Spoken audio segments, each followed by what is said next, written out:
I'm not sure anybody really understood um, going in what it was that we would get. Um, every year is so different from the previous year, and when you have so many players that graduate and you have so many new players coming in, um, the only thing you're sure of is that it's going to be uncertain. That you're not able to plan and say, based on what we did last year, we know we can do this year. So you go in with a great deal of uncertainty, and then you just take it day by day. And what was exciting about the preseason was we had no idea what to expect. There's just a lot of uncertainty to start the year, just a lot of questions. And we, as coaches, weren't really sure what the answers were. We knew Diana, and she was really the only proven player that we had. Everyone else was a question mark, and we weren't really sure. You don't know how hard they're going to work over the summer. You don't know what the freshmen are going to be able to do and how they're going to be able to handle everything. So it was just one of uncertainty.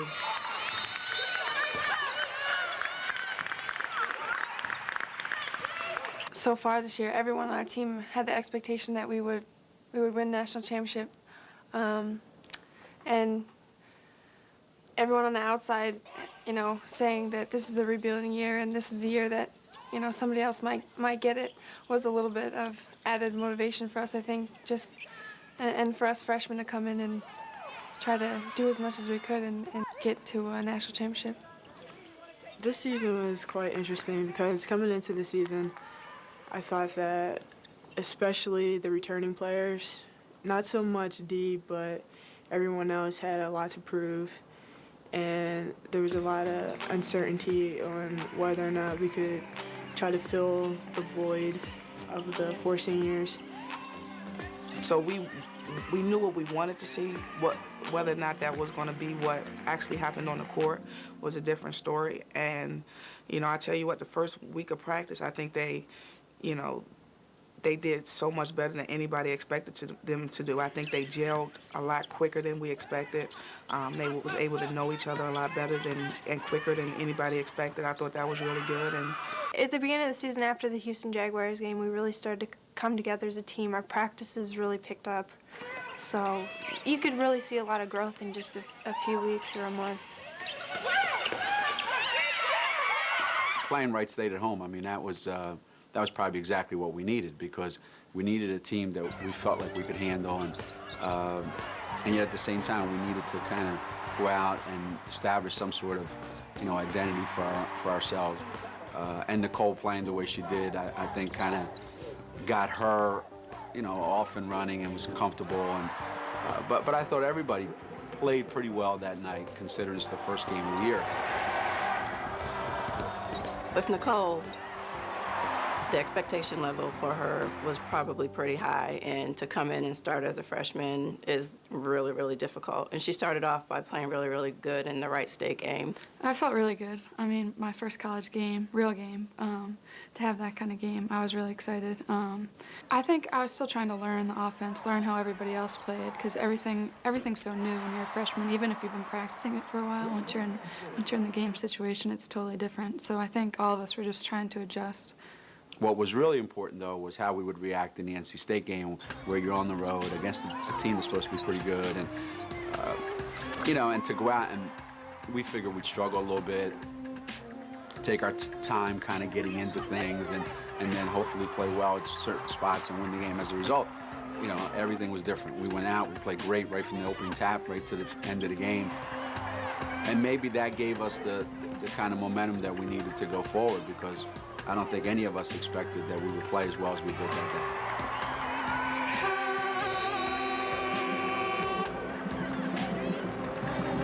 day. The hardest place for young players to play is when you're away from home. The travel gets to you, the waiting around in hotels gets to you, and you lose your concentration.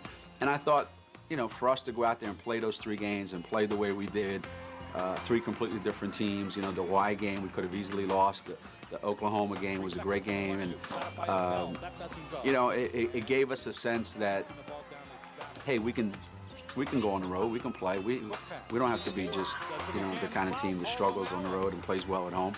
It was the beginning of the season, and we had a brand new team, 4 new starters, only one coming back. We had a lot to learn, and I think, going to Hawaii and playing those games really helped us out. I think we displayed some maturity when we played Hawaii. I mean, we were only up by 7 throughout the entire game, and Hawaii came on a little run, and a lot of people, I think if we had matured from the NC State game, I don't think we would have beat Hawaii at all. So I think that beating Hawaii in a hostile environment was key for us for down the road. But the youth and our immaturity showed in other parts of, at other points during that stretch of games, because we'd be up by a lot, or the Hawaii game at Hawaii was a tough game. They're a good team and on the road, and then certainly Oklahoma. The first half there was a great game to watch. We didn't defend anyone, but in the second half we took over, and I think that was when we started to see that some really good things from this team. And the first half I thought was a great game. It was like Diana Taurasi and Ann Struther versus the rest of, versus the whole Oklahoma team. But when we came out in the second half, I think we grew a little bit as a team. We took a step forward, because defensively we had to make some changes, and they responded to those changes and how to stop Oklahoma. And more importantly, we had to make some big plays in those games to win the game, and everybody got a chance to contribute. So I think we came back from there knowing a little more about ourselves than before we went out there. Connecticut wins the championship of the 24th annual Hawaiian Airlines Rainbow Wahine Basketball Classic. The Holy Cross game was difficult in the sense that the hardest game to play is one when you come back from a trip like Hawaii, and it hit us pretty good. And Holy Cross is not the team you want to be playing, because they're kind of like a Villanova kind of team. They make you play their style, and they slow things down. And we really did struggle. And after that game, we kind of talked about a lot of things, but we were a tired team, mentally, physically. And the USC game was more of the same. It was Diana versus USC, and it was a struggle. It was I thought the USC game was one of the ugliest games I've ever been involved in, ever, as a coach.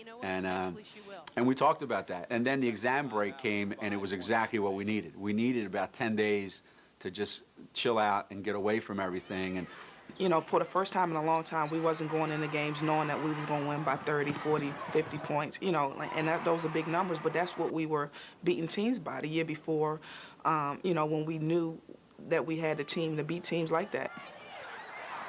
And this year, we knew we was going to have to grind it out some game. We wasn't going to go into halftime up 10 and 15 points. We just wanted to play well. I just think that was a really big time for us to really get to know each other. Everything was kind of up and down during those games.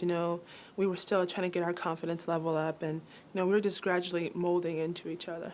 And when we came back from the exam, the Pepperdine game was awesome. I mean, that might have been the best game that we played up to that point.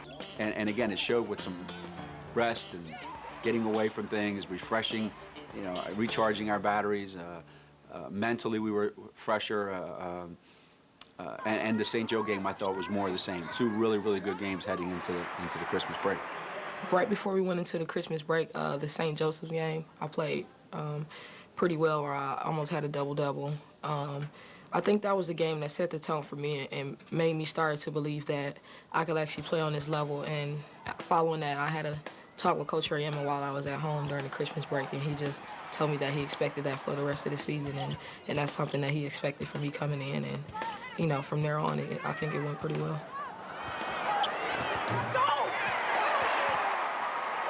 Again, it seemed like we played more games on the road than we played at home, and we were constantly in different scenarios. The South Florida game, again, coming right after Christmas, not an easy time to play, but we get down there and it turns out Diana can't play. Her back acts up and her ankle's bothering her, and it's just a lot of issues. And we start Maria, and she plays well and really establishes herself as somebody you can count on. Well, I mean, you always want her on the court. It's a lot easier winning the game when she's out there. So, going into it, everybody was probably a little bit nervous. I was a little bit nervous, like, I mean, if this is one of these games where, no one's making shots or nothing's going right, well, we can maybe lose without our star player. But everybody who went on my court that day, really picked it up, and it seemed like the whole season, whenever somebody was missing shots, somebody else just picked up for that person, and then, the same thing for other days. So it was really good to have her sit out and know that we could still win without her. I'm not one to miss a game for something that, isn't serious. And at that time, I really couldn't play. I tried to warm up before the game. It was really sore, really swollen. I really couldn't do much. And if I was out there, I would have been a liability. And I had complete trust in my team to go out there and play well and get a win. I think it helped us ultimately because we learned how to play without Dee. She had a stretch where she didn't play very well, and that helped us because we could still win without her. With Maria, she's one of those players, and I've said this before, it's not how many times she does things, it's when she does them. She's never going to wow anyone with her speed or her quickness or her great shooting, although she's a tremendous shooter, but it's when she makes the big shot. Conlon left side for her fourth three of the night. I thought we were still in good shape. Now, Nicole's injury hurt us. It's a big guard. She could rebound and run. So that hurt us. Work on Nicole Wolf. And we find out Nicole's got the stress fracture, and so it's just one more thing that we've got to deal with. And at the same time, we're trying to figure out, where does Barbara fit in? Where does Wilnette fit in? How can we get these guys to kind of like, be somebody that contributes on a regular basis? And now it's even more urgent because we're down another player. For me, it was kind of a weird mindset. Everyone mentioned it to me whenever Diana went out. They were like, well, you realized that you had to step up. And I guess it was kind of an unconscious decision for me, but when she did go out, I felt like I had a lot more things I need to get done. And so I guess having, especially in Nicole, having her down and Diana both out, that's a lot of slack that you need to pick up. Strother gets the roll at 14-3 of the year. And then the Florida State game, really physical, really kind of a tough kind of game, choppy kind of game. We got down a bunch and made a huge run. Kind of started to give us a sense like, doesn't matter what the score is, doesn't matter where we are, doesn't matter who's healthy, we'll find a way to win. That was a very, very scary time for us, losing a starter in the way that we did, and we didn't know what was going to be happening for Nicole for the rest of the season. And Maria was on the back burner. We had her, and she was ready to go. She really did step up, and she played so well and so hard for us. For those guys to come together and do what they did, it just built more confidence for down the road when, whether Diana didn't shoot well or she was in foul trouble, she felt like, if this does happen, my teammates are going to be there, and it actually took some pressure off of Diana to actually have to be great every single night. It brought us even closer together in some sense because we had to figure out, geez, we're not going to be able to just do it easily. This is going to be a real struggle this year. It's not, and there's going to be times we don't have Diana, and now we don't have Nicole. So now, Maria's got to be a bigger contributor. Morgan Valley's got to be a bigger contributor. It just forced people to do more, which may have been exactly what this group needed.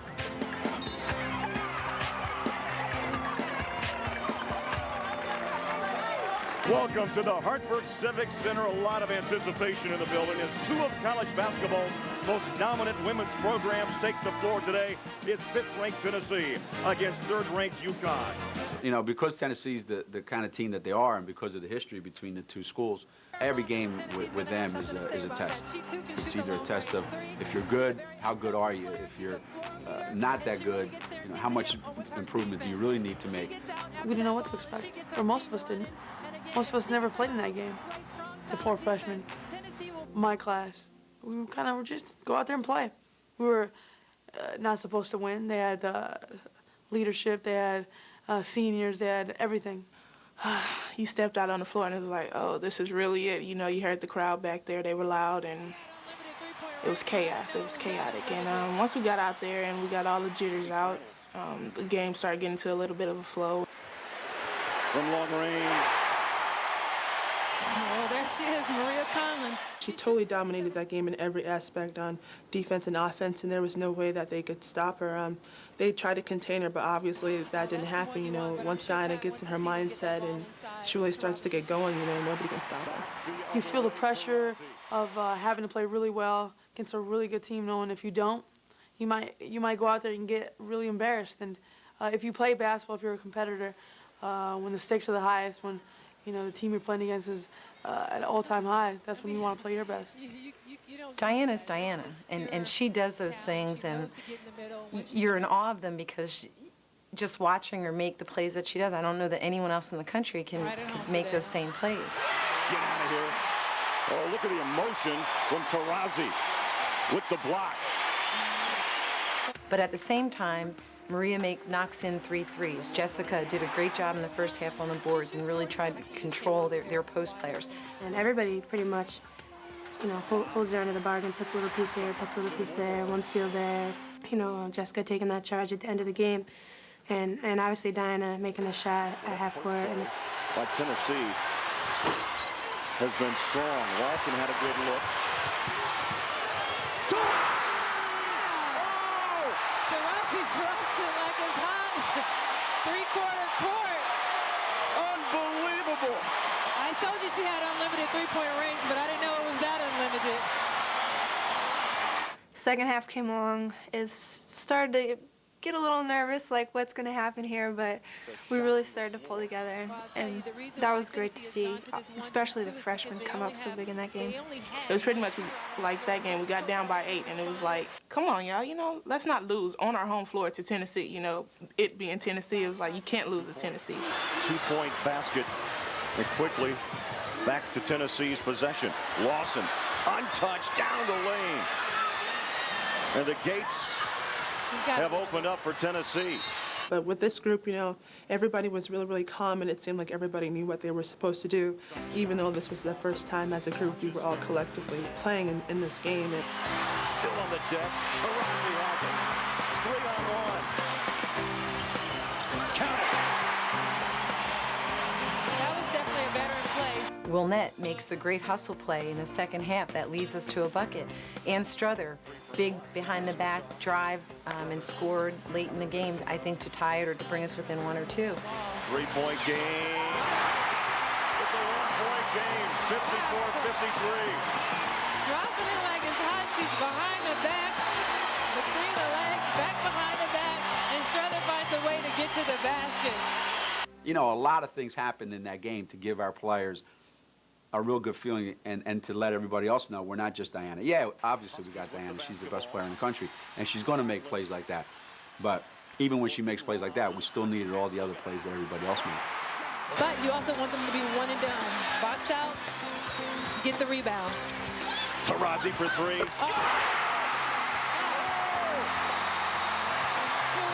is big time. She is the real deal. You hear what I'm saying?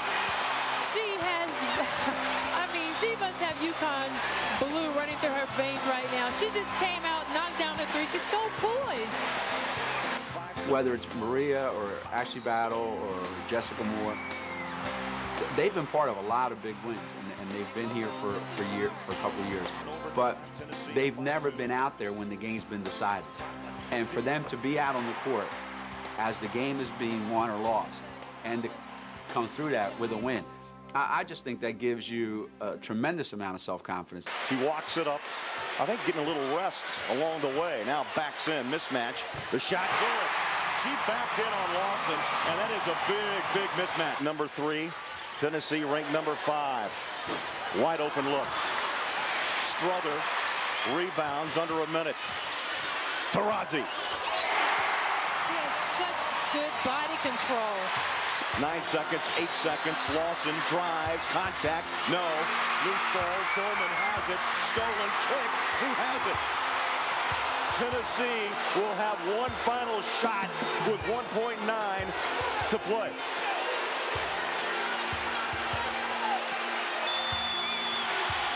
Lawson has a good look. Missed it at the buzzer. Look at Taurasi. She's excited. She's fired up. That's what it's about. That's great basketball. You're going to lose. You want to lose like that with Kara Lawson taking that shot. And Taurasi's just been great all afternoon. In overtime, the streak continues. It now reaches 51 in a row. 53 straight at home. Taurasi with 25 for UConn.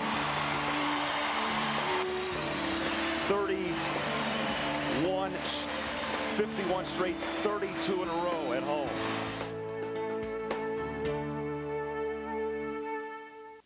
And for the 9th consecutive year, UConn will try to defend a Big East regular season title. And that defense begins tonight right here at the Hartford Civic Center, where the Scarlet Knights of Rutgers visit the second-ranked and 12-0 Connecticut Huskies. Going into that stretch, Coach told us that this was going to be, a really tough part of our schedule. We're playing, the better half of the teams we play in our league, and we're playing a couple of big out-of-conference games. So, we knew that if we can get through that week, we can get through any week. So I think that when we were going into that week, we kind of said to ourselves, all right, let's take this one game at a time, one day at a time, not look ahead to the next game or the game after that. And once we did that, only positive things came out of it. That was a tough stretch. I remember that. Rutgers, I think we were up by like 16 or something, and then they pressed us, and we ended up losing our lead, and they got really close. And I can't really explain that whole stretch. Was kind of a down part for all of us, but it ended up, I think, helping us in the long run. The whole Big East tournament too. To Moore, but she doesn't catch it. It's January. We were on winter break. You're in the hotel for long periods of time. We have a young team. We didn't use that as an excuse, but there were times that as a team, I think we were immature in terms of our approach to games. For instance, the Rutgers game, we build a lead, we're up by 16 or so, and we decide to let them back in the game. And they cut it within 6. I think we win by 6. They maybe get it to 1 or 2. I think that was more, every one of those games you mentioned kind of showed us this is who we are, but we can also be the team that played the second half against Rutgers. So we could do a lot of great things and build the lead to 20, but we can also be the same team that lets Rutgers back in the game. So every one of those games showed us our strengths, but also allowed us to see what we needed to work on. The more it happened, the more we let leads get away, the more I questioned their toughness. The more I said, we're just the kind of team that relies on our talent because we're really good, and then we get a big lead, and then when we really have to put the hammer down and really put teams away, we really don't have the ability to do that. So we would constantly stress that in practice. Coach always says what you do in practice is going to carry over to a game, and that's exactly how we would practice. So it ended up catching up to us, and we still won, but we didn't look as good as we usually do when we win. That's a function of being young. When it's going good, you enjoy it, but you don't know why it's going good. Then it starts going bad, and you get frustrated, but you have no idea why it's going bad and how to fix it. And that did become a pattern, and that did become a concern. But the players kind of shook it off because we always found a way to stop the momentum from getting away from us, get it back, make some plays, and there's something to be said for that. For a team having that kind of resolve that, hey, even when it gets away from us, eventually we'll get it back.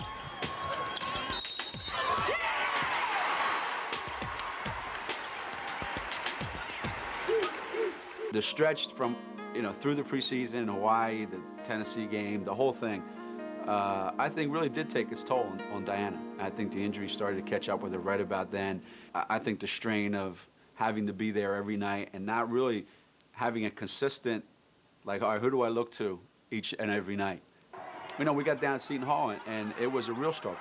And I don't think anybody played well. And as a result, you're scrambling, and all of a sudden, out of nowhere, Will comes in and plays up to that point the best game she's played all year. And now I think what emerged from that game is somebody will do something in every game to help us. The frustrating thing is we have no idea who it's going to be. But it's comforting to know that it'll be somebody. I think it's a team boost when, your freshmen can come in there and really gain some confidence by making big plays, scoring points, really contributing on both ends of the floor. And I think that helped them later on in the season because they knew that they've done it before and they could do it again. Nobody could hit a shot in that game. It was like, oh my God, what is going on here? We had a great shoot around that morning. Everything was flowing. It was like, oh, we should be good. We should be fine. And when the game started, it was like, oh my God. And it was like pretty much close. And it was like, it's no way this game should be this close. I guess I put on my thinking cap, my hard hat, and I got in there, got the loose rebounds, and everything just seemed to flow from there.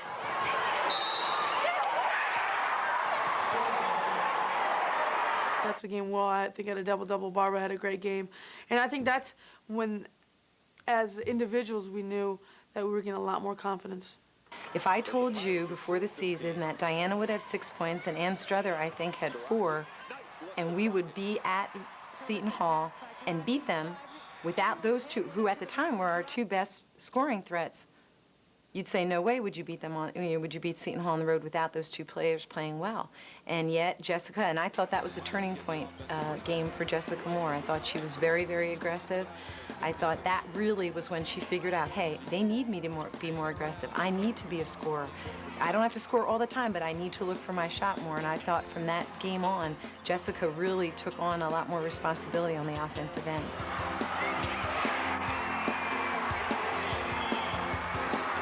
Once everyone started to talk about the streak, we as a group and as a staff honestly did not talk about the streak at all. It wasn't something that we saw as really, really important for us to achieve.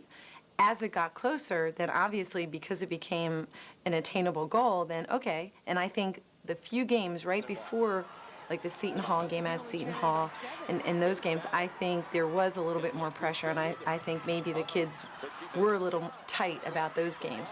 You know, it's kind of just hanging over our heads all season long. A million questions, you know, trying to figure out how to, you know, answer the questions, you know, not talk about the streak, but appreciate the fact that it's there. Right before the Georgetown game, this is a chance for you guys to do something that's, you know, never been done. But we were still in a little bit of a struggle offensively. We were going through a period of time where we were really having trouble scoring points. We really, maybe we were affected by the pressure. Maybe people were getting a little bit worn down by it. We weren't quite sure what it was, but we knew we weren't quite right. But our defense, through all this, as bad as we played offensively, as bad as things might have gone, our defense was so solid throughout all this period of time, all these games, that even when we couldn't score, teams had such a hard time scoring against us that, you know, we never felt like we were threatened. And in the Georgetown game, yeah, we didn't play very good offensively, but our defense was just unbelievably good. One of those games where Georgetown, you know, has a couple kids that can score, Brunson and Lisicki, and we did an unbelievable job. And we did get fouled. We did get the game going the way we wanted. And then we came out in the second half and just seemed like, you know, our offense just clicked for whatever reason. And I thought we executed for about a 10, 12-minute stretch in that second half as well as we have all year.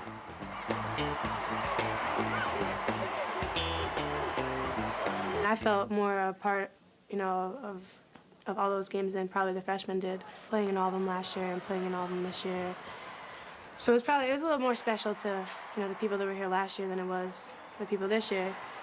And then for the kids to get the streak and for them to feel, you know, like they accomplished something, I was really happy for them. I think now, looking back, and probably even further down the line, we'll look back and see the streak and who we played against and what we had to do to break the streak, and I think we'll appreciate it more. I feel great. You don't play for streaks, you don't play for records, but if you're in a situation where you can break a record, then why not do it? And we had that opportunity, and we took full advantage of it. You know, it was great for the sport of women's basketball. It was great for the University of Connecticut. And, you know, I was just happy to be a part of that. And, you know, I was happy for this group of kids who, you know, a lot of people didn't expect for them to do the things that they did. I think it's something that they're going to remember for a long time.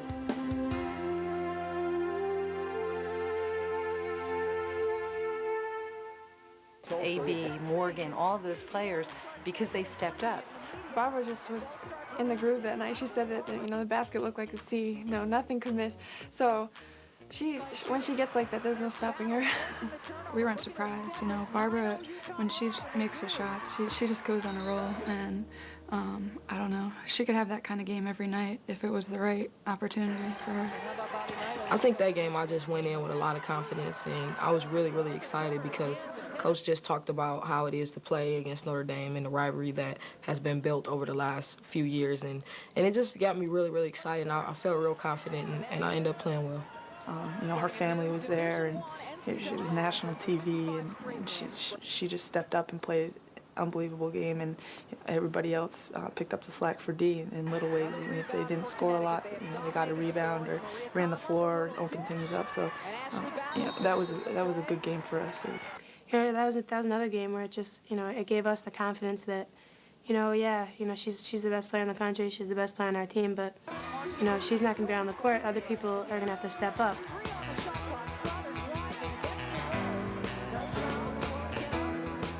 Maria hitting big shots, Jess playing really well, Barbara having a career high.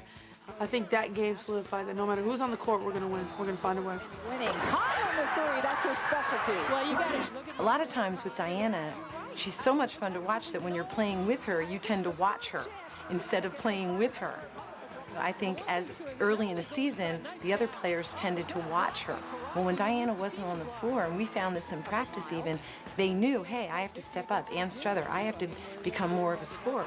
And I think that game also gave them a sense of, hey, we can do this. When she's here, we're a great team, and when she's not, we're still able to get things done. Strother gets the roll. The Pitt game going in, I thought, could be a dangerous game. I mean, they had beaten Penn State. They have a lot of offense. Again, our defense was really, really good, and we went out. In the first 10 minutes of the game, I thought we were really good. We executed unbelievably. Again, Jessica made a lot of great plays. I was riding on a high that time. I felt like I couldn't do anything wrong, and just had my confidence level up. And Jamal and CD did a good job of working with me during that time. I think Jessica Moore, besides Diana, was probably our most consistent player this year.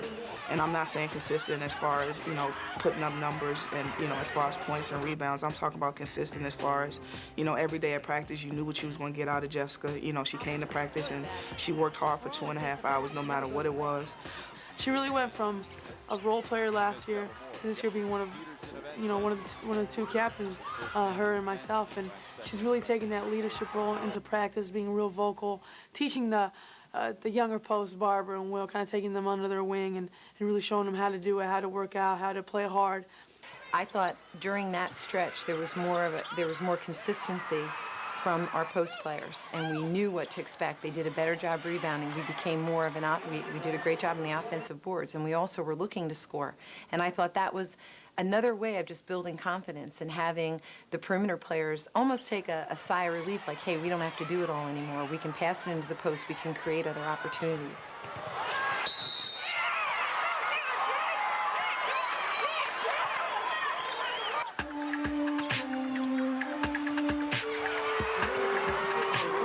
We're gelling a little bit. Defensively, we're still solid. And at that point, we weren't even thinking about how many wins in a row. All we were thinking about is being undefeated in the Big East and winning the regular season championship. From the campus at Duke University in Durham, North Carolina, it's #1 Duke against #2 UConn. The last two unbeatens in Division I college basketball, but that number will be cut in half by 9 o'clock tonight. Oh, I was just so excited to be there. Like you said, it was a great atmosphere. Cameron Crazies were, taunting at us in warm-ups and just yelling all kinds of crazy stuff you'd never think of. And that's really the first time in a long time where we've been the underdog. We're going in as an underdog in that kind of a game. And leading up to that, we had probably some of our best practices. I think our players were ready. Before the game, there was just an aura about the team that was calm yet, excited. And when you feel like that, it's almost like nothing can get in your way. And I think that's what our whole team felt. And when you have everyone else playing that well too, it's easy to come in and step up. The two superstars are the first two to score tonight. Taurasi. The way we played was unbelievable in that first half. We were awesome.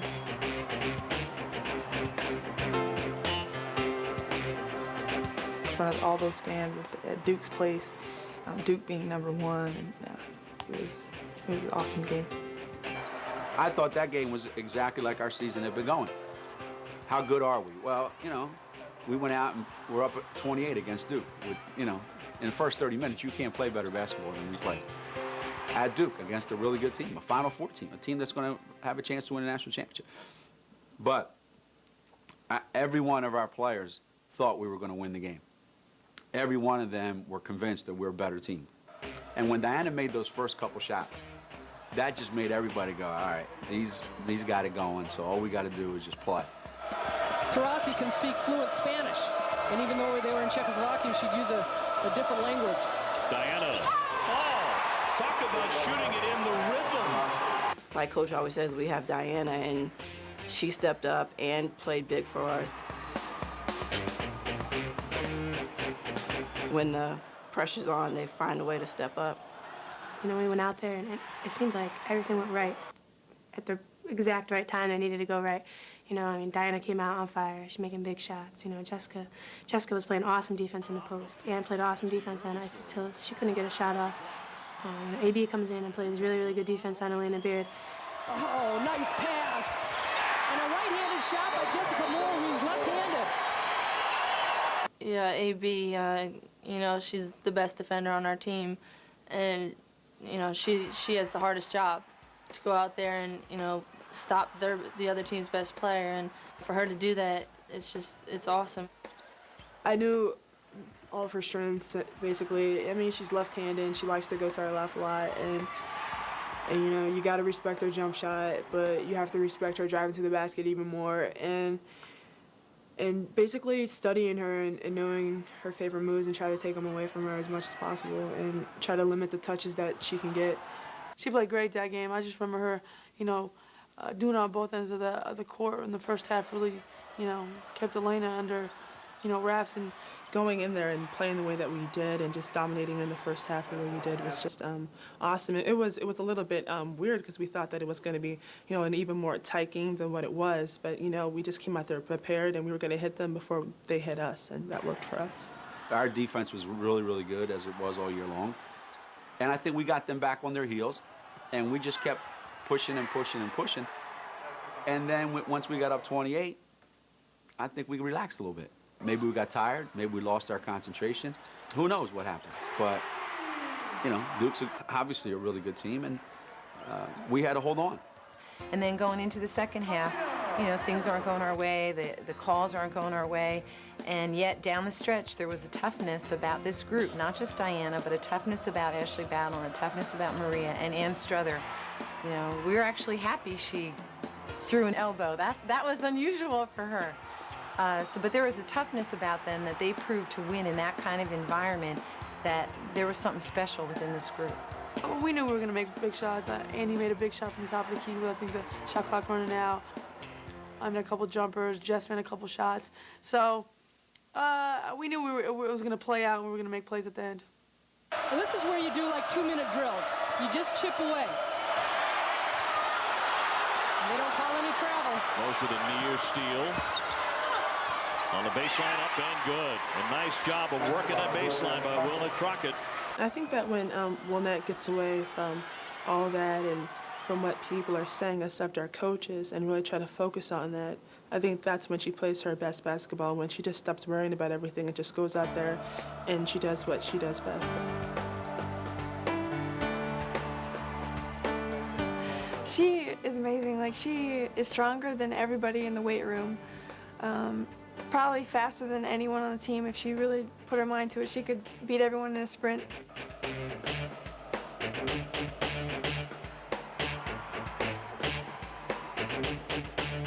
They say I love playing on TV, or I just love the big game atmosphere, so that's why I step up.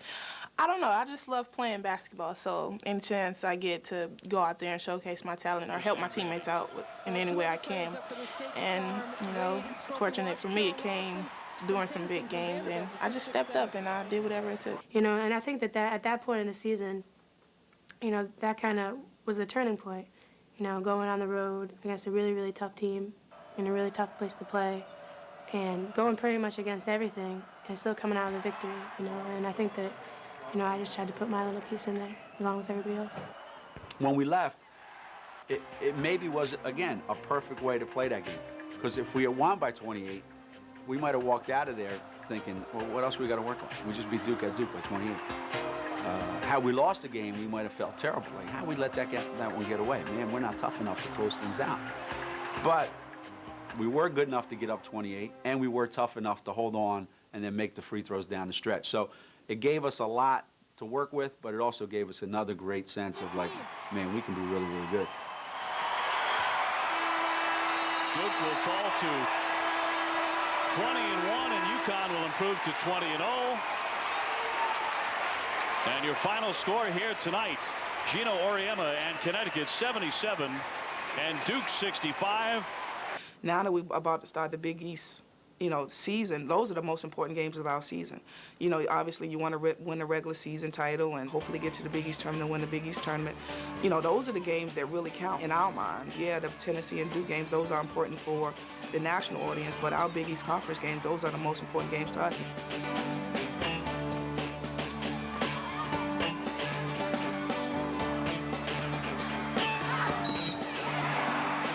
the players knew there were only so many games that were going to be that competitive for them in their minds. Now, as coaches, we think every game is that competitive, but for them to prepare, I thought our practices fell off a little bit, and it was probably reflected in some of the games that we played during that stretch.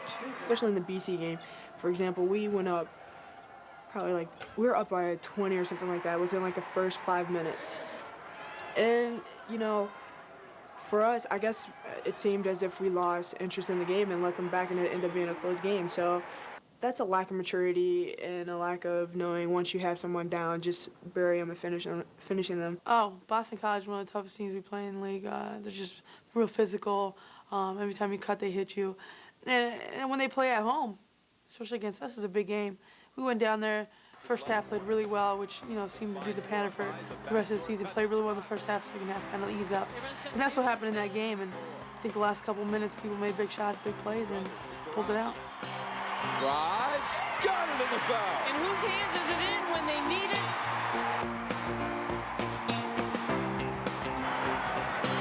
Taurasi in traffic. Great body control. I think that's something that happened to us a lot this year. We built up quite a few leads, and we kind of let the teams back in. But it just showed that we're not perfect, and it showed that we had weaknesses.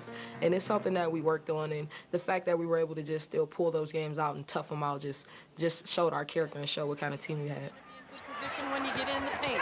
And there's Turner with the rejection. Going into games like that, the Syracuse and Seton Hall obviously aren't going to be the top 1 to 4 teams in the conference every year, but a lot of times those are the games where you show your true character. You can go into the game and you can play down to their level and let them take a piece of you with them, or you can go in there, and you can play just as hard as you do in every other game. And Coach preached that all year long. We never used the excuse that we were young, but I think there were stretches where we were immature and how we handled it. Sometimes we handled it better than others, and as coaches we would try to point out how well we handled certain situations and then how we needed to handle them a little bit better for the next time.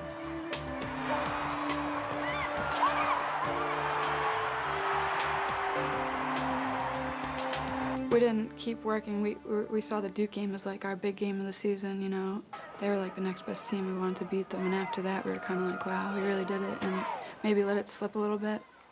Coming on to the end of the season, we knew that we really had to bear down.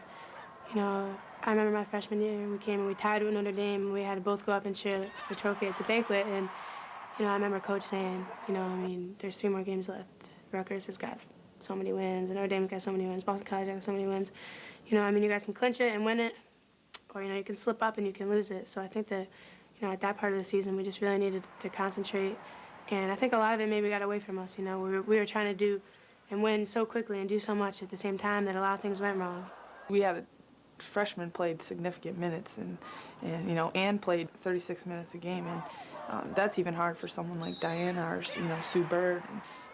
That's tough, especially being a freshman, to come in and play that many minutes, and it started to wear on them, and even Maria and Jess and AB, they've never played that much either, so it wore us down a little bit, I think. Rebound inside, pulled down by Morgan Valley. Ahead to Ashley Valley, to Moore, who runs the floor.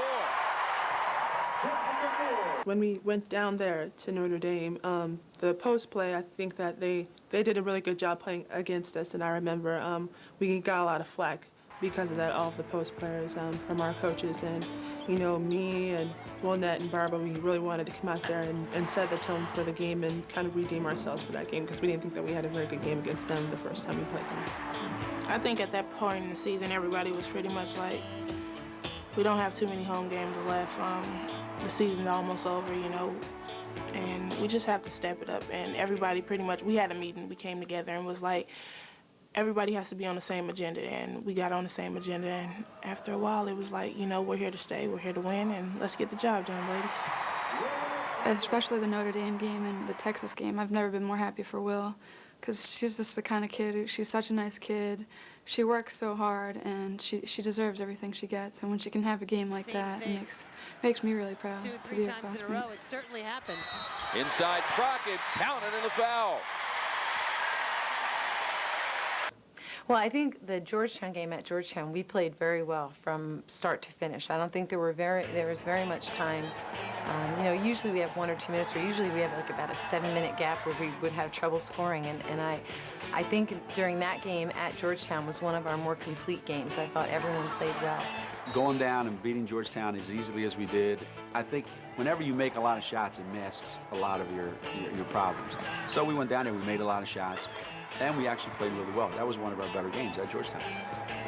Now we come home and we're, at Providence, and the feeling is, well, it's only Providence. They've won 3 games. Come on, how good could they be? So I think it was a lack of respect that our kids had for Providence kids, and I think we learned a valuable lesson that day. You can't go into a game looking at someone's record and disrespecting them. The Providence game, we just didn't have it. I don't know if we were looking past them. At the time, I think they had to win. They were fighting to just make it into the Big East tournament. But, to see Stacey Marin to come in and make a big 3 in the first half, that's what you want your program to be about. Having someone who's a walk-on come in and contribute. Now, she practices every day, never knowing if she's going to have that opportunity. But she's ready for it. Stacey hit a big 3. Ashley Valley came in and provided real huge minutes, and that's when we see that, it makes us upset that we're not on the court helping our team. So those guys have been doing it every day in practice, and for them to get a chance to do it in a game felt good for everyone, no matter who was on the court. If someone's having a bad day, you got to help them out and pick up the slack. And I think for the people on the bench to come up and just help out the people who are slacking was, it makes it look a lot better on the team and for them as players. It was a shock to see us as down as we were, and to have him pull people from the bench like he did, it was like a wake-up call for everybody. So, everybody who came off the bench did a really good job, and they played the role. But Dee and them woke up and took it to them. Go down to Providence and Little Gym, and they're supposed to be one of the worst teams in the league, and I don't know, all that mixed up together, and you go out there, play poorly, and squeak a win out, and then you don't feel good about yourself after the game. But we learned from those games. I think Coach wanted us to lose. I think he didn't, because he's competitive, but he was, the whole team, I think, was just at a point where it was like, it was a part of the downslope for us. And we won the game, but I was not happy with the players. They weren't happy. It was a total breakdown on our part, and we let them know about it when we got home. But it kind of set the stage for, I think, what was happening, and that we were getting tired, we were getting frustrated. Maybe we were getting a little worn down by, the minutes that the young kids have played, the lack of depth. There was a lot going on, and maybe it took a lot out of us. West Virginia was undermanned and undersized, and you don't want to discount the fact of how well we played, but I don't even count the numbers of rebounds as much as the aggressiveness, how we approached the game and how we started the game as being the keys to that. Sometimes against teams, if they're undersized, you're going to get that many rebounds even if you don't try. But I thought the way Jessica approached that game and the way she helped the other post players approach that game and try to change their outlook and how they came into the game, I think that was key. Every time we start the year, one of the things we talk about is we're in the Big East Conference. That's our league, and we've won it the last 9 or 10 years in a row, and that's the focal point of everything that we do. We want to make sure that when we go down to that banquet, we're the Big East champions. That's something that we stress with our kids every single day. There's a championship to be won, and if you come to Connecticut, that's why you come to Connecticut, to win championships. It meant a lot. It felt really good because it doesn't happen to every freshman in America, and the fact that I was able to experience it earlier just makes me want to experience it even more throughout my career here. To come in and be a part of that was just like Coach said, no matter what it's for, whether it be the national championship or the league championship, or it was a great feeling. Well, I think the regular season for me is the most important, because it shows you that over a period of games you were the most consistent. We did that this year.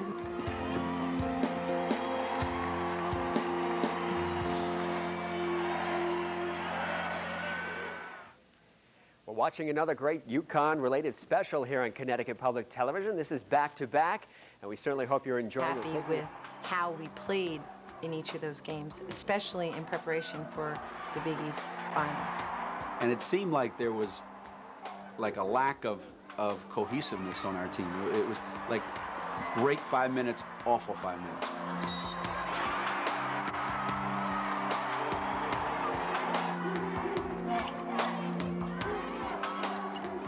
We didn't go down there on a particularly high note. And the first two games that we played down there really showed that we played okay, you know, but we didn't have that crispness, that feel like, man, these guys are on top of their game. Once you get into the tournament, things change. The way people play change. And I think going into the Virginia Tech game, we were confident. I mean, they're a good team. They were making shots. You know, we were making mistakes. They were making us pay. And inside, they have a great Kablina, another big kid. We're hard to guard. But I think in the second half, we got into a good rhythm where we forced them into turnovers and got our running game going, and then we went to the finals. Trying to find Kablina down low and almost lulled to sleep. Ashley Battle.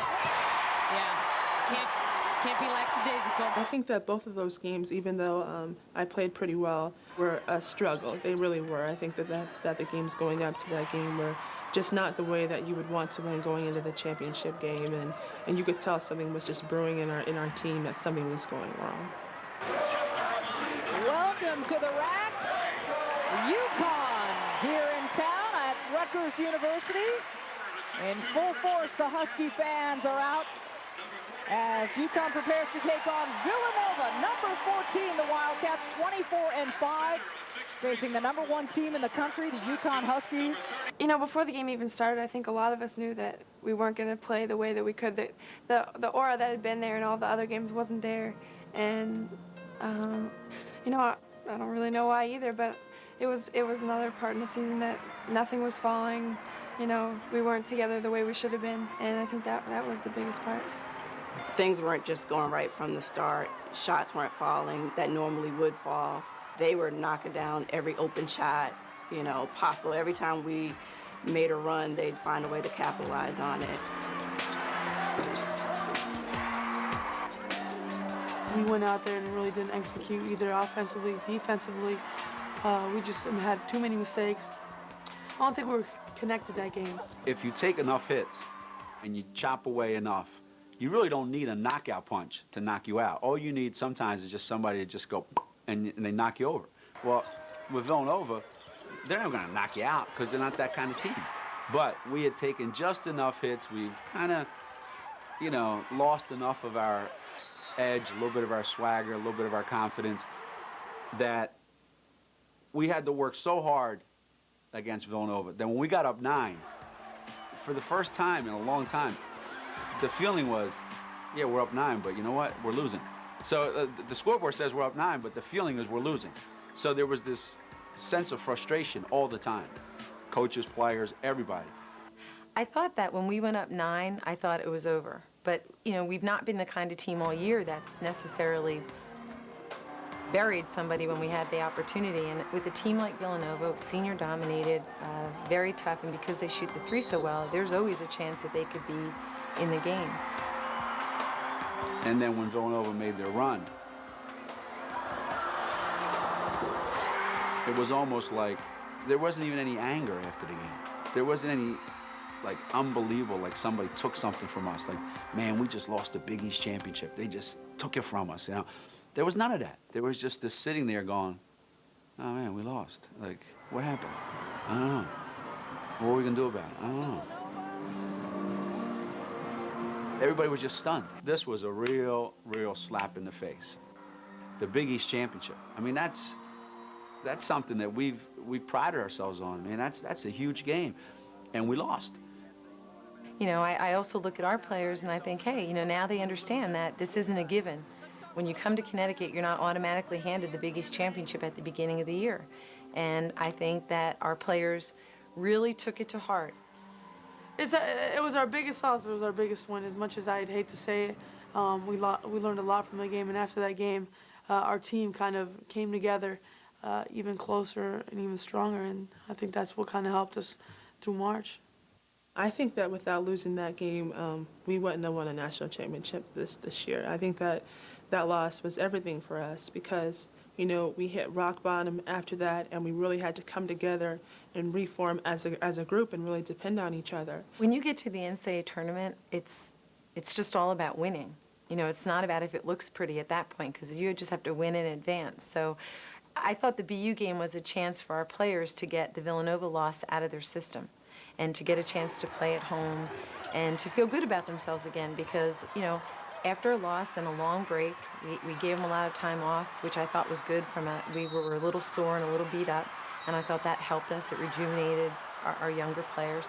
12 days off was like heaven to me. It was great. I felt good, not only for myself, but for everyone on the team, mentally, physically. Just a long stretch, which is the Big East tournament and even the Big East, to kind of have some days off just to regroup and not think about basketball, going to class, getting back to your regular routine was really good for me and for everyone.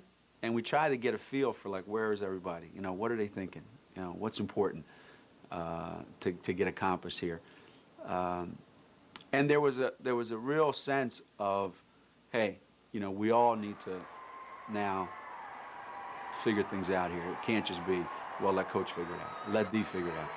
We talked for like an hour and a half, our whole team, and he just said that he felt like he'd been treating us like he treated last year's team, and this team was different.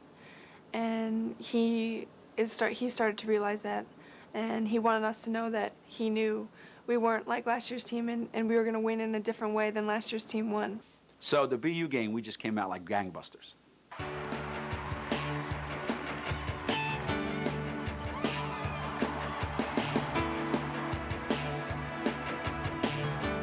That kind of set the tone for the tournament. Because had we come out and struggled, it would have been, oh boy, that Villanova thing is still in our heads. But we kind of got rid of that completely, and now we're ready to move on.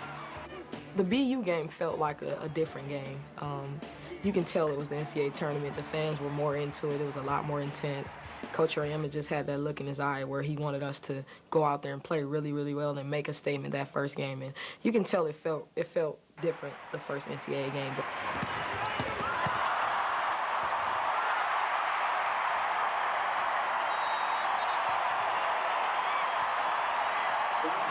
we made the mistake of watching TCU play Michigan State the night before, so our players watched them play lousy and thought, they're not any good.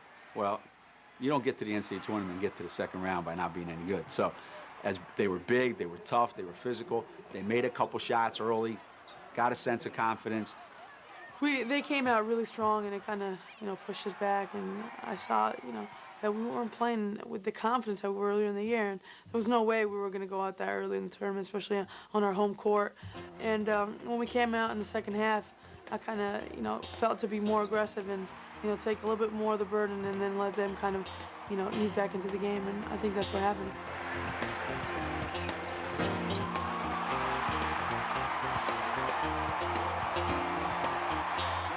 Coach sat down and talked to her about being more of a leader, leading by example, not feeling like the pressure's all on your shoulders, that you do have your teammates you've seen in the past where they've actually stepped up and, you know, did some things when you weren't playing well, so don't feel like you have to do this all by yourself. But in the meantime, Diana's probably thinking, I'm gonna do this all by myself, you know? She just took on this superwoman role. I remember being asked a million times by reporters, you know, they say, is there anything else that she can do? And, you know, I just kind of started to laugh because just when you think that there's something that, you know, she's done it all and she can't do anything else, she finds a way to find something even more amazing than the last thing she did. We never thought we were going to lose, ever. I mean, even though they had us down by, 9 at one point, I mean, we just kept plugging away, and we knew eventually, you know, things would start to go our way. And Needed Diana, needing all 35 of those points, needing her to play as good a game as can be played in the NCAA tournament. And then, again, coming back, being down at halftime, shutting them down, executing on offense. Again, going out to the regionals without being too confident because we didn't blow them out by 40, but not staggering in there going, geez, you know, we're hanging on by a thread like we did in the Big East tournament.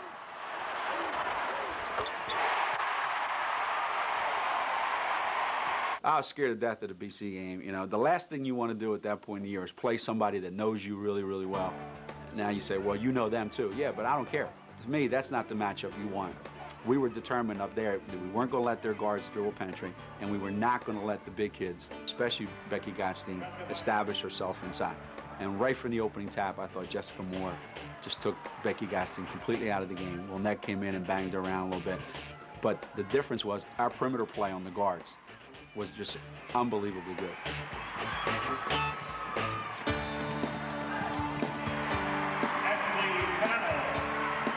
That was one of the best defensive games we played. And then our offense started to now really click because we executed, we were patient, we did all the good things we wanted to do. We were just too strong in that game. I mean, there's nothing they could throw at us that we weren't prepared for, and there's nothing that they could have done that would have helped them in any way, I don't think. I think we just went out there on a mission. Diana Taurasi. Purdue was a tough game. I think that was one of our best defensive games, or at least a 30-minute stretch where we played the best defense I think we have all year, making it every shot tough, every rebound to get tough. And I just wanted to come out in the Purdue game and try to just help lead, control the tempo of the game. You know, just having the ball in my hands at the point. So the Purdue game, I made a conscious effort to try to get to the basket rather than, you know, just stand out and shoot and get more involved and try to get things back without, you know, harming the chemistry of the team. It was one of those, maybe the worst thing that could happen to our players is get a big lead, you know. So who expected that we would be up 20 against Purdue? So I think we got up 22 at one point. It might have been even 23. And I think there was a 10-minute mark in the game. We're up 20, at least. There was a timeout, TV timeout. And I remember saying to the team, I said, look, we got one more TV timeout. I said, at the next TV timeout, if we've managed to play even in that period of time, the game's over. We're going to the Final Four. Well, we were awful the next 5 minutes, and they just took it right at us. Ben Jones, one of their leaders, is out of the game, and they got to pull it together. Taurasi had it taken away. Excellent defense by Duncan. Or check it, Sharika Webb. Now right for three, and she hit it. Purdue hasn't been this close in a long time. But they came back on us and was like, you know, we have to be mature enough to hold it out, you know. Being young and all, you know, once you get up, it's like you pretty much get complacent and content with what you are. And Coach looked at us and he was like, you know, we can't do this. And Dee was like, what are we doing here? And it was like, come on, you guys, you know, let's hold this game out and, you know, we'll learn from this in the next game. Well, I think when the game's on the line, you know, we felt very confident with Diana, Ann, and Maria that they would be able to step up, our perimeter players step up and make free throws. But again, there's that toughness factor that you can't discount, and we were able to just, you know, answer. Every run they made, we had an answer for it. So, you know, that gave us, I think, confidence going into the Final Four.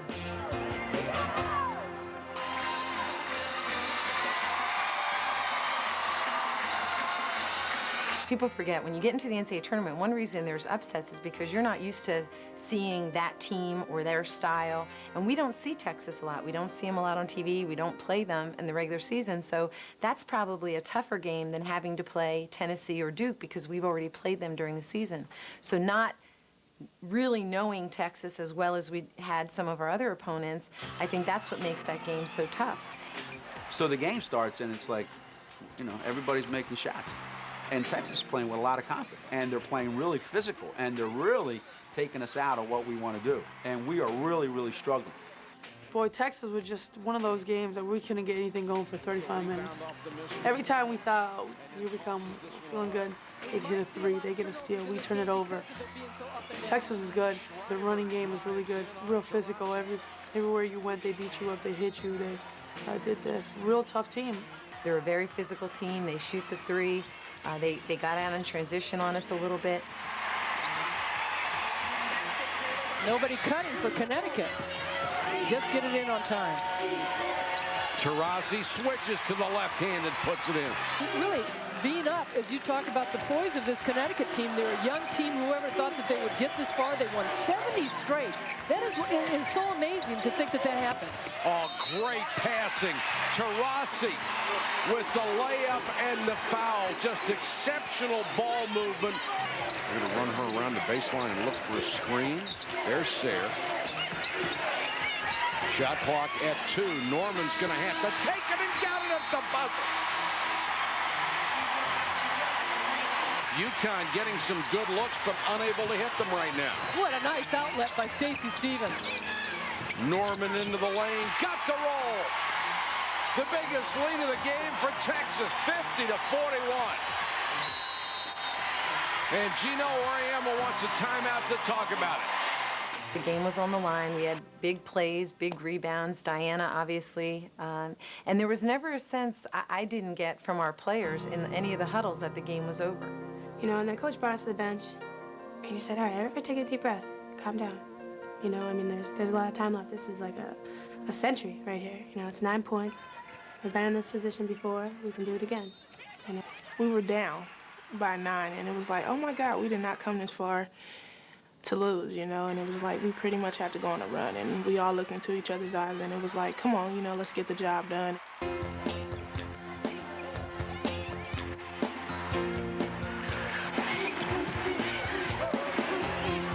What really turned it around for us in that game when we were down was Maria made a steal. And it was a really huge play, and it didn't look that big at the time. But we stole the inbounds pass. They were trying to inbound the ball underneath the basket. We steal the inbounds pass. Diana sprints up the floor. Dee comes down, hits her. She makes a 3. And that kind of like got, ooh, here we go. And then all of a sudden, Dee comes down. We get 2 more, and then she makes another 3, put us up 1, and then I think Texas kind of got a little bit on their heels. You're on a double screen. Got the 3. Are you kidding? Taurasi with 26, and UConn's back on top. What a comeback. She needs to make the second to make it a 2-possession game, and that was a tired-looking free throw. Well, she's been a clutch player in this game, but look for Texas. They've got some three-point shooters. What a offensive rebound by Crockett. We were on the free throw line, and Wilnette was across from me, and I was like, we're going to X, okay, Wilnette, I'm going to go this way, and you're going to go the other way and get your butt over there, because I don't know if she's going to make that free throw. And I just saw it in her eyes, you know, that she had that intensity and that fire, that she was going to go after that ball and get it. So I had full confidence in her. Just like you said, the big plays by Wilnette and Diana, and, you know, little plays that Maria did. I think that all the things that they did, all the little things, and Diana hitting the big shots, I think that was really what got us through. We weren't going to take no for an answer. You know, we didn't care how many points we were down by or anything. And every single time we had a timeout, you know, Coach was really, really confident in us, and he knew that we were going to pull it out some way. And we all did. And we all just worked really, really hard. And, you know, I guess it just shows you how much intensity and heart that we had. And I think that that's what carried us on to win the whole thing. Missed them both. It's a 2-point game. Schreiber gets it out. Sayre, who's a tremendous three-point shooter, lost it on the way up. UConn basketball, they win it. Connecticut was down 9. It looked like there was no way they were coming back against a Texas team that had made so few mistakes all night. And yet the defending national champions did come back in. That was a great performance. Tonight we award the ultimate prize in women's college basketball, the NCAA championship from a sold-out Georgia Dome in Atlanta. The title game matches the 33-4 Lady Vols of Tennessee against the defending national champion Connecticut Huskies. My intention going down there was if it's Tennessee and Connecticut in the championship game, it was going to be Diana, and can Tennessee handle Diana Taurasi? You know, and are we going to be able to slow them down enough from a defensive standpoint so that the game doesn't get away from us and they get a chance to use their bench and all their athletic ability? Any worry that I had, any concern that I had about the game, at the shoot-around the morning of the Tennessee game, we went out, we did our normal routine for about 15, 20 minutes, and then we started working on some stuff. And 5 minutes after we started working on some stuff, I looked at one of the coaches and I said, we're ready, man. I don't think we need to stay here real long today because we're really ready. It's as focused and as ready to go as I've seen our guys all year long. And they carried it over into the game. This year, I really felt like we were more focused than we were last year. Last year, I felt like we were so dominant, we didn't really have to worry about the tournament, if that makes sense. But this year it was like we really felt like we had something to prove, and we were on a mission. Before every game, Ann and Maria and myself would come to my room and we'd talk about what we needed to do to take the pressure off of Dee. In this particular meeting, Ann hadn't been playing well for, she hadn't really been making shots for the last few games. Maria just felt like, you know what, Ann, I think you're going to have a really, really good game. And Ann was like, you know what, I think so too. Like, I'm going to actually make some shots. I'm going to play well today. We were sitting there in the meeting, and I was like, Ann, you're going to play awesome today. You just need to relax. You need to go out there and just look for your shot. You just need to go out there and show everybody what you can do. Don't worry about anything else. And at the end of the game, everybody will really see, where the best freshmen in the country really come from. Just a lot of pumping up, like they can't stop you. Go to the basket, get your jump shot. Just a lot of positive energy from her. We were relaxed as no other. We were in the locker room before the game, listening to music. I mean, I think for the most part, the younger guys were nervous. Annie was nervous. Jessica turned white. She looked like a ghost. AB was nervous. Maria was nervous. And I think for the most part, I just try to keep everyone relaxed. In the locker room, talking to everyone, keeping everyone relaxed. It's just another game, just another game. We went out there and played like it was just another game. And I think we looked like the more relaxed team. Game tonight, and UConn controls the opening tip with Barbara Turner.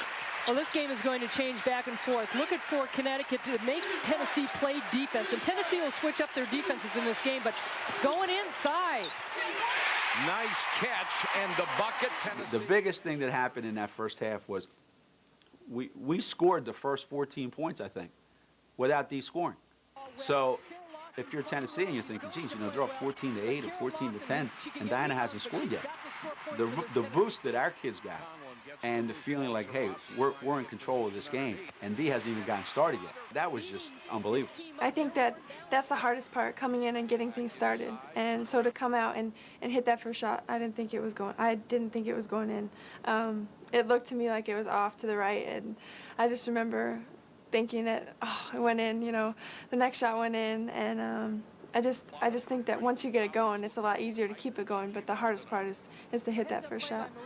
Oh, definitely. I think in that game, she set the tone early, where, if you want to focus on Dee, you want to focus on Jess, I'm going to make you pay. And she had a couple threes. She had a couple passes to Barbara inside and a little curl jump shot, and she started to set the pace. Another great feed, exactly what you were talking about. Barbara Turner scores. She has 4. Good ball movement by Tennessee. Lori Moore had it partially blocked and taken away. Diana Taurasi leads the team in blocked shots. Taurasi down the lane, a little runner, and got it. It's never to take anything away from Diana, because she is the best player in the country, and she's as talented as anyone you'll ever see.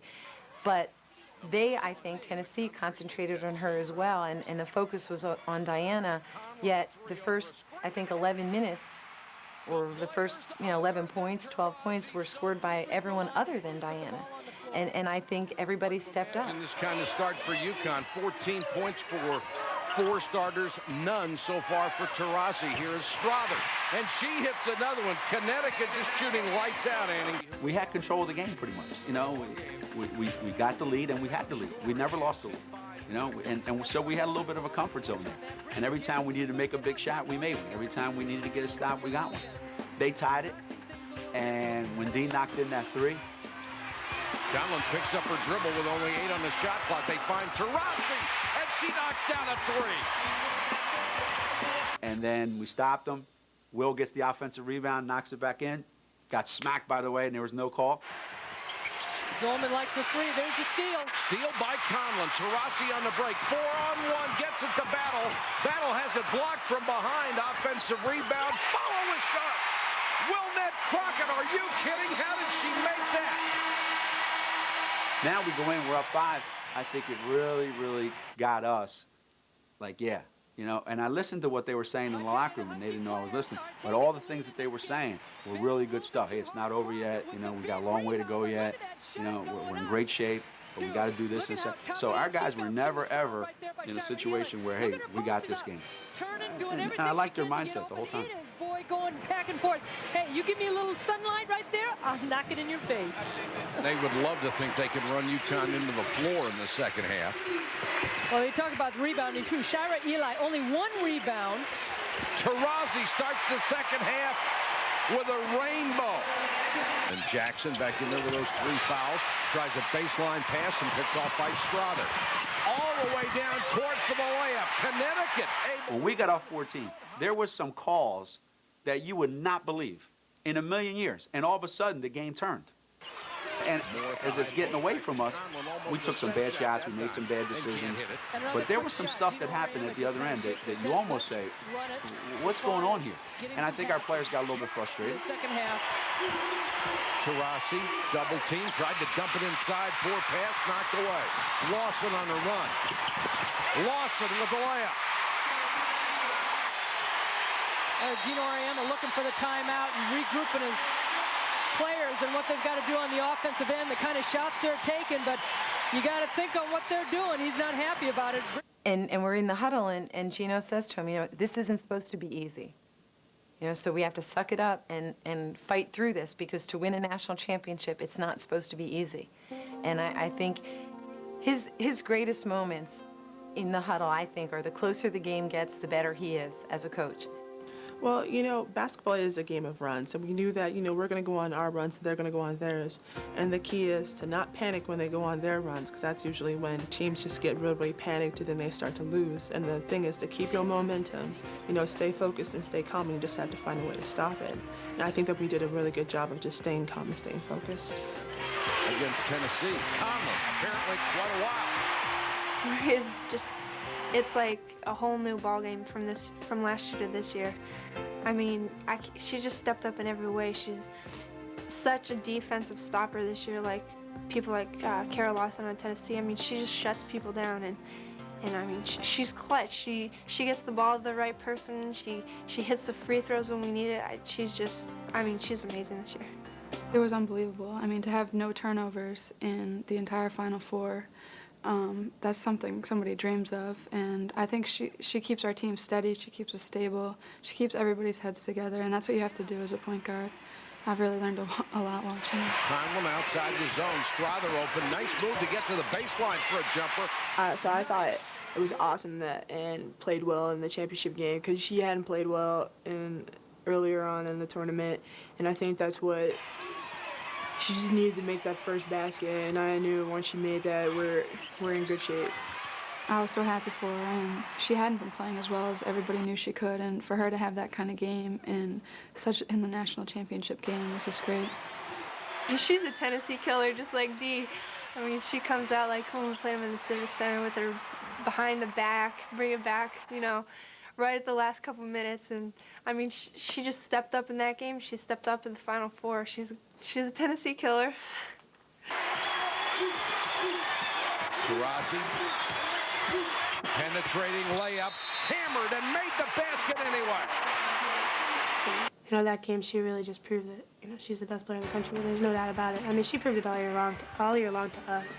Dee's kind of like the player that just comes out when there's big games, and I don't think she's ever going back down in a championship game or a big game. And if you have her on your team, you know there's no way you're going to lose.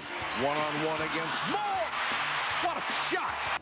I think, you know, they couldn't stop us from scoring. I think, you know, we did the dribble weave with Diana, and, you know, they really didn't have an answer to that. You know, it just so happened that we put a lot more points on the board than them that day. You know, I don't know if defense was a huge key in that game. Have to, whether the depth would really help Tennessee. The players coming off the bench and being fresh. Strother missed a 3. Moore got the rebound and put it up. She couldn't hit it. Here comes Lawson on the run, right down the lane. Scoop. Didn't hit the shot, but she did draw the foul. Ahead to Zolman. She's got that great outside shot. Instead, she goes baseline and is cut off. Brittany Jackson spins, can't hit it. Lynette Crockett, big rebound for the Huskies. Huge. I mean, Will came up with so many big rebounds. It's been a rough season for her, and it's also been a great season. The way she came out with those 2 games, she saved her best for last. So I can't tell you how happy I am for her. Left on the clock, it can be 30 seconds. Do not let Taurasi open. 7-0 run for the Lady Vols. Almost a 9-0 run, but that foul will send Jackson to the free throw line. The 2:39 mark with that fourth person. This one won't go. Reach in and steal by Conlon. Conlon, her second steal, huge for Connecticut. Tennessee had a great opportunity, let it get away. Taurasi goes back door. They can't find her with it. Strother, baseline drive, slashes inside and scores. What a play by the freshman. Conlon hits the second, so it's a 7-point lead. Lawson, let's see if somebody can get a screen to get off the three. Well, they're standing. They're trying to get open by themselves. Nobody's making any cuts. Oh! Are you kidding? Brittany Jackson with a prayer that was answered. When Brittany Jackson banked that one in off of 1 foot, I thought, oh, my God, this is ridiculous. You know, we worked so hard. We've outplayed them for 39 minutes. This can't happen. You know, and it just started running through my mind.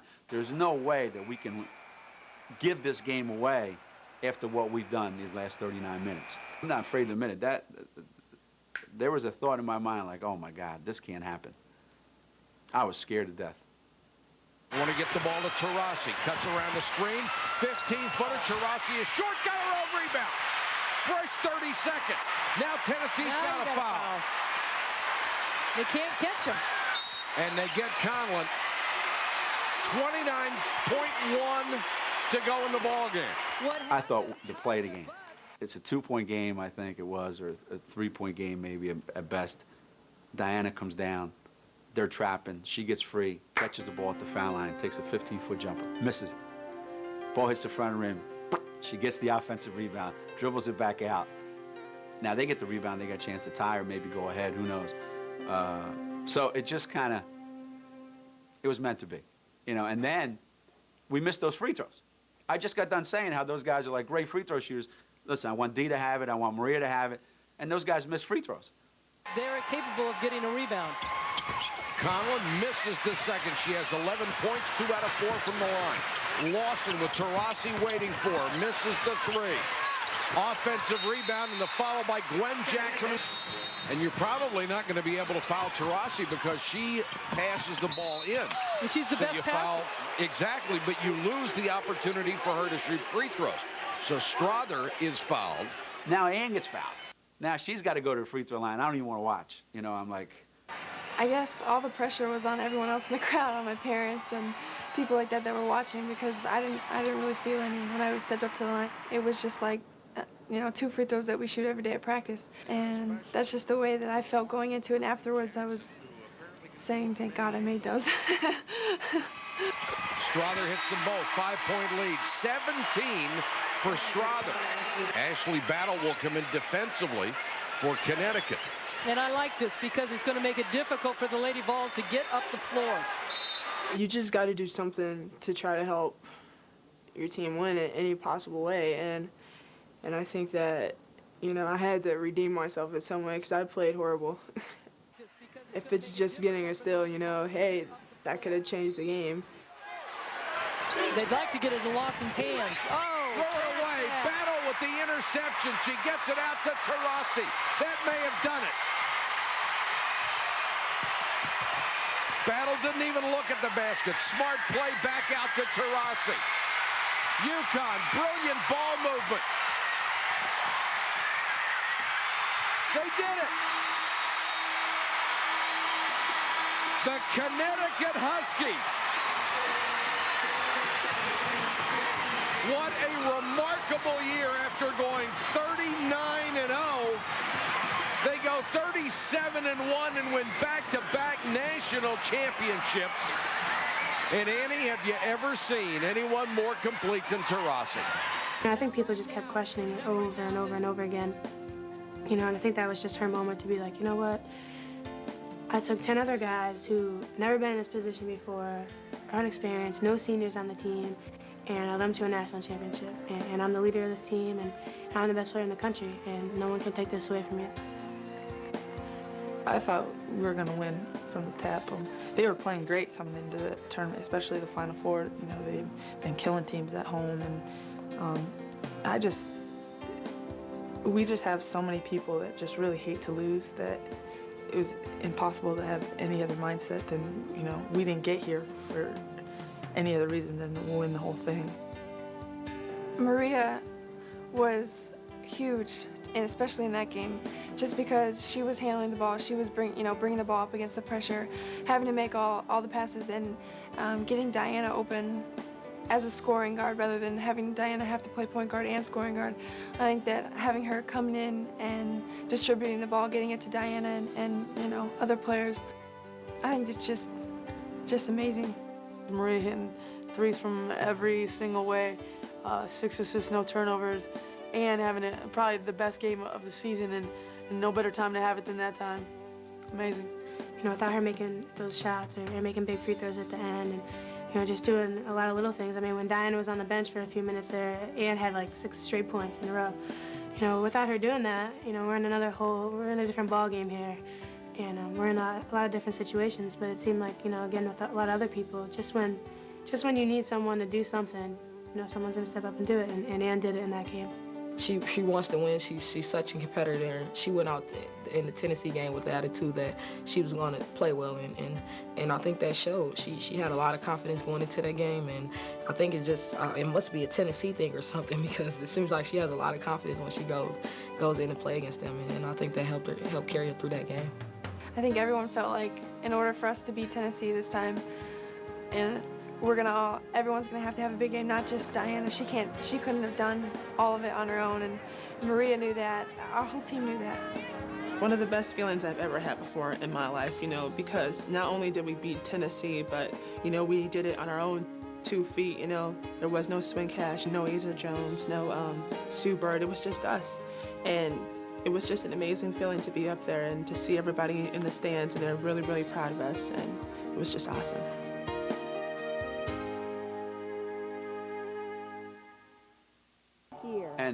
And yet we didn't talk about it the whole year. But in the preseason, we kind of knew that we had a chance to do it, and Dee always knew we were going to do it, which was the real key here.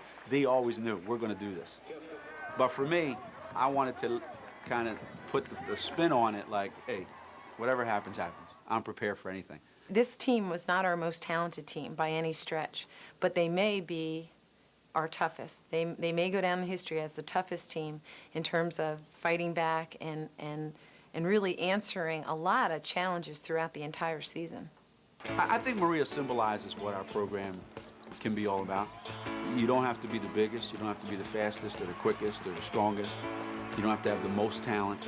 But if you're a tough kid who's willing to work at it, and you believe in yourself, and you have the respect of your teammates and your coaches, then you can be a national champion at Connecticut.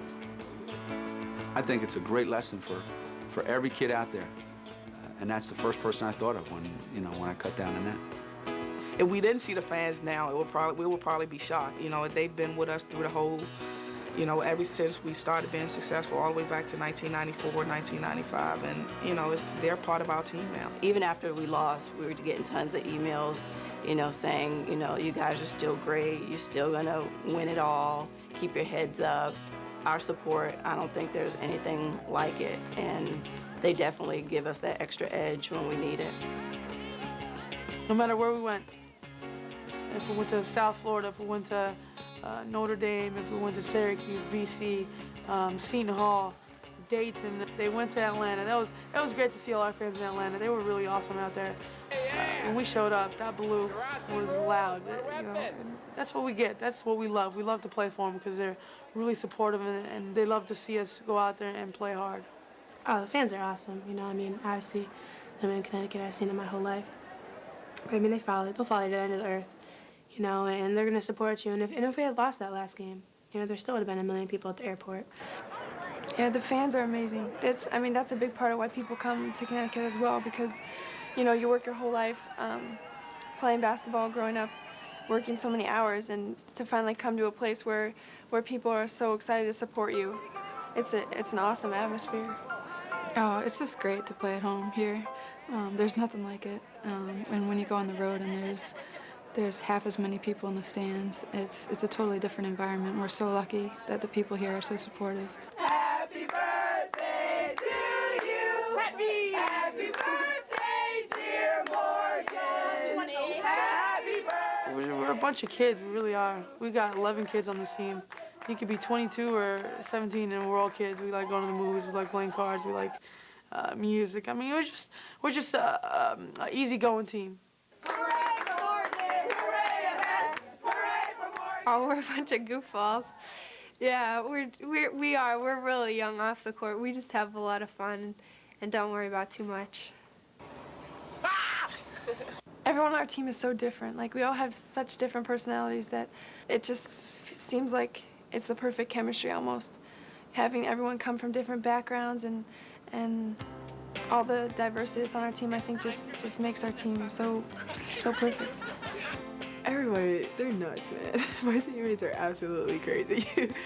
Everybody's bouncing off the wall, jumping up and down on the beds. You know, we're big kids. I think this year, I thought our staff, particularly Jamal and Tanya, did a great job with this team off the court, as well as on the court, but off the court, because there's so much going on, and for a young team to have to handle all of that and throw in 4 freshmen who don't know how to do anything, I thought that from that standpoint, this could have been one of the best jobs that, as a staff, we did with the players. In all honesty, I don't know that Gino gets enough credit for the coaching job he does on a regular basis. You know, all of a sudden, you know, people are looking at this year saying, oh, now you proved you're a good coach. I'm pretty sure that he's proved that over the course of 18 years.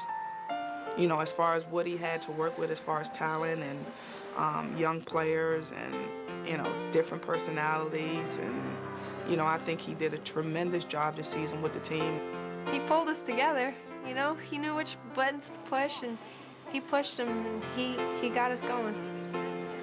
From a personal standpoint, it was really difficult for me. It was a very, very difficult year for me. But from a personal standpoint, I think the support that I received, you know, with the death of my father from the team, having them come to the services and from the coaching staff and certainly the administration, but all the fans, I think that is something that I'll remember. There's also a little bit of sadness, too, because my dad wasn't able to be there. But he was there in spirit, obviously, and that makes a big difference. But from the team standpoint, I think what I'll remember is that this was a team that answered the challenge.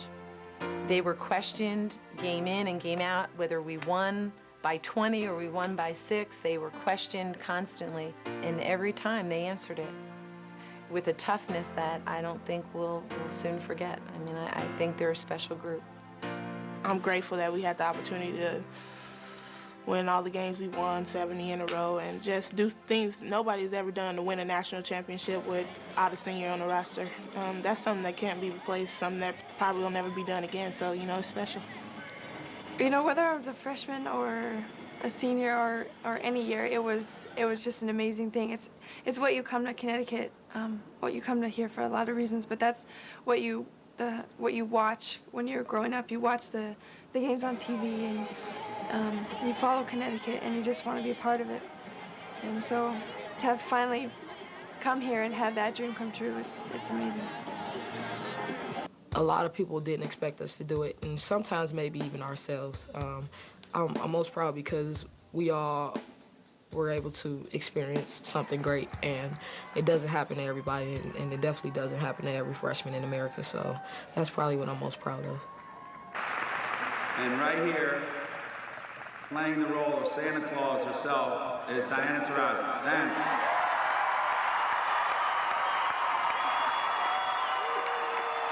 I've never had a harder year in basketball than this year. But what feels so good is that all the struggles and all the downs and the ups, and it feels good, and, you know, we're playing lousy, that we learned from everything, and when it was all said and done, we won it. That definitely feels the best. Just the family atmosphere, just us having fun playing basketball. You know, aside from basketball, it was just like the love we had for each other, you know, that can never be replaced, the friendships you gain. And I don't know, I just enjoyed myself this year. I'm just so happy for them. Like, we were joking after the game. Maria was like, why were you acting so silly after we won? I was like, you don't understand. I was so happy for you guys. Just getting to the Final Four was an accomplishment in itself. and for you guys to walk away with a championship. Like, I'm just so happy and so proud for them. This year's championship means so much more. It means the world to me, just because I feel like we were all more a part of it. But this year, you know, there was no fighting for it. I mean, it was all about us. And for so many people to think that, you know, we had no chance of doing anything this year, and that this year was going to be a rebuilding year, and, you know, and for us to not take that, you know, and we all said no to that. You know, this is Connecticut basketball. We don't have rebuilding years. We just keep on winning. The fact that nobody else thought that we could do it is the best part. And for us to come out there and show everybody off, we're proving you wrong, is the best part about it. I'm just impressed at how we all came together. Like, everybody added their own little touch. The one thing that we were missing, somebody stepped up and brought it in. And that's what this team's about, is really being a team. This one's ours, really. You know, we did this. We didn't have to rely on 4 seniors to get us to the championship and having everything on their shoulders. You know, everything was placed on our shoulders, and we did it. We rose to the occasion, and we won. You know, having new freshmen come in and everybody saying, "Hey, you guys, we're gonna make it to the WNIT." You know, they bumped us at one point down to 8th or 9th in the country. So, you know, I think that what I'm gonna remember from this season is just the way that everybody just bonded together, responded to every single situation that they were put in, went against all the odds and accomplished the one thing we want to accomplish all year long. We're kind of all ragamuffins, all of us. You know, Dee's a superstar, and we just kind of hang on to her. And I think it's, you know, so many people doubt you so much that you just want to prove them wrong, and I think that's where it came from. Especially with Maria and, you know, Jess and Ann and, you know, the young guys. Like, they had to prove themselves, and they did it by winning a national championship in their freshman year. You know, the first one you win is always special because it's the first one. And then every year after that, it's special for different reasons. And certainly this year, because no one expected it, we did it without any seniors. We did it with a group of kids that were unproven and untested, and we did it against some of the best competition in the country. I think it has to rank up there as one of the best moments for our program. I thought the 6 games in the NCAA tournament, I'm as happy with myself and content with what I did and how I did it in those 6 games as I have been through any time in my coaching career. Everything beyond that, before that, I'm not sure I would put that in a coaching clinic and say, hey, this is the way I want you to do it. But those last 6 games, that's as good as I felt about myself and my team in a long time. But I think in the back of their minds, they knew they were going to do it. They knew they were going to do it. They knew something that nobody else knew. And maybe we all knew it, but we were afraid to show it. You know, we were afraid to show it until the national championship game.